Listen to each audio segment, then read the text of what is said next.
नमस्कार। कृषि जगत चैनल से प्रस्तुत राजस्थान के साप्ताहिक मौसम पूर्वानुमान के साथ मैं अचल सिंह देवराज। आज वैशाख कृष्ण पक्ष तिथि सप्तमी, वार गुरुवार और तारीख 9 अप्रैल 2026 है। अब मौसम समाचार विस्तार से।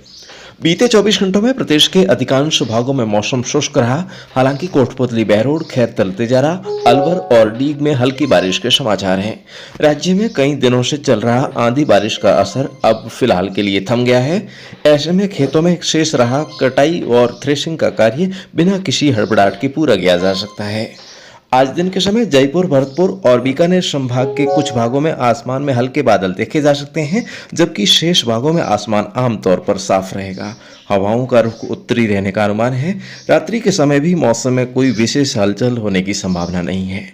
मौसम विभाग ने कल भी राज्य के 41 जिलों में शुष्क मौसम का अनुमान लगाया है। विभाग के अनुसार 11 अप्रैल को राज्य के उत्तरी भागों में एक नया कमजोर पश्चिमी विक्षोभ सक्रिय होगा, जिसके आंशिक असर से श्रीगंगानगर और हनुमानगढ़ जिलों में घने बादलों की आवाजाही बढ़ने तथा मेघ गर्जन के साथ कहीं कहीं हल्की खंड वर्षा होने की संभावना है। शेष बीकानेर संभाग के जिलों तथा जोधपुर, अजमेर, जयपुर, भरतपुर, कोटा और उदयपुर संभाग में मौसम परिवर्तन होने की संभावना नहीं है। इस दौरान शनिवार को पश्चिमी राजस्थान के इलाकों में अपेक्षाकृत हवाओं का रुख तेज होने से धूल भरी हवाएं महसूस हो सकती है, जिसको ध्यान में रखते हुए किसान भाई बहन शेष रहा रबी फसलों का निपटारा करते रहें। 12 अप्रैल को मौसम साफ रहने के पश्चात 13 अप्रैल को फिर से पश्चिमी राजस्थान के सीमावर्ती इलाकों और आसपास के क्षेत्रों में आसमान में आंशिक बादल देखे जा सकते हैं, लेकिन बारिश होने की कोई उम्मीद नहीं है। 14 और 15 अप्रैल को भी मौसम सामान्य रहने का पूर्वानुमान है। 16 से 18 अप्रैल के बीच उत्तर भारत से गुजर रहे कम तीव्रता वाले पश्चिमी विक्षोभ के आंशिक असर से राज्य के अधिकांश भागों में हल्के बादल छाए रहने से मौसम छायादार रहने की आशंका है। इसी तरह इस सप्ताह कभी बादलबाई से धूप छांव का मौसम तो कभी तेज धूप खिली रहेगी। हाल ही में हुई आंधी बारिश की गतिविधियों के प्रभाव से अधिकतम तापमान सामान्य से 2 से 7 डिग्री सेल्सियस नीचे दर्ज किया जा रहा है। आगामी 2-3 दिनों में दिन के अधिकतम तापमान में 3 से 4 डिग्री सेल्सियस तक की बढ़ोतरी होने की प्रबल संभावना है। 5 से 7 दिन बाद राज्य के कई भागों में दिन का अधिकतम तापमान 40 डिग्री सेल्सियस के पार दर्ज हो सकता है। अगले एक सप्ताह के दौरान राज्य के उत्तरी भागों में चुटपुट स्थानों को छोड़कर अधिकांश भागों में मौसम साफ रहने की संभावना है। इन मौसमी परिस्थितियों को ध्यान में रखते हुए आप कृषि व अन्य कार्य कर सकते हैं। फिलहाल दोस्तों, आइए एक नज़र डालते हैं इन दिनों मंडियों में चल रहे कुछ चुनिंदा कृषि जिन्सों के भावों पर।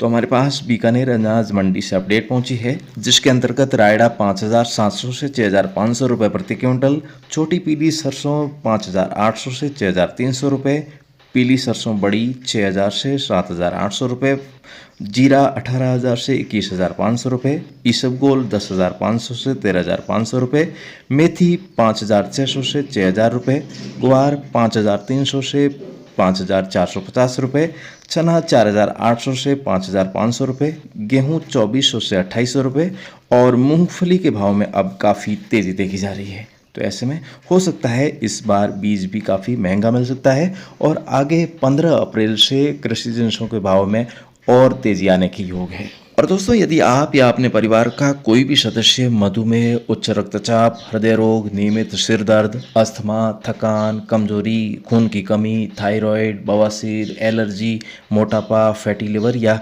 कैंसर जैसी बीमारी से भी ग्रसित है, तो आप हमसे संपर्क जरूर करें। शुद्ध आयुर्वेद के सेवन से ये जीवन शैली की सारी बीमारियां जो है वो पूरी तरह से ठीक हो सकती है। इसके अलावा यदि आप कपास बोने की तैयारी कर रहे हैं और अपनी खेती से अच्छा लाभ प्राप्त करना चाहते हैं, तो इस बार शुद्ध जैविक खाद को ज़रूर इस्तेमाल कीजिएगा। इससे न सिर्फ फसलों की पैदावार बढ़ेगी बल्कि भूमि का उपजाऊपन भी बढ़ेगा। तो कीजिए संपर्क 9660819123 यानी कि 9660819123 पर। हमें रहेगा आपके फ़ोन कॉल और मैसेजेस का इंतज़ार। हमें आपकी सहायता करने में बड़ी खुशी होगी। फिलहाल दोस्तों, आज के मौसम बुलेटिन में अभी के लिए बस इतना ही। कल सुबह जल्दी हमारी फिर से होगी मुलाकात। तब तक के लिए आज्ञा दीजिए। नमस्कार। तो दोस्तों, मौसम विभाग के सौजन्य से राजस्थान के हर जिले, गांव और ढाणी की दैनिक मौसम जानकारी के अलावा कहावतें, मावट, मौसम गर्भ शकुन और मानसून की ज्योतिषीय भविष्यवाणी जानने में यदि आप रुचि रखते हैं तो कृपया हमारे कृषि जगत अचल सिंह देवराज यूट्यूब चैनल को सब्सक्राइब करें और साथ में बेल आइकन जरूर दबाएं। जय श्री राम।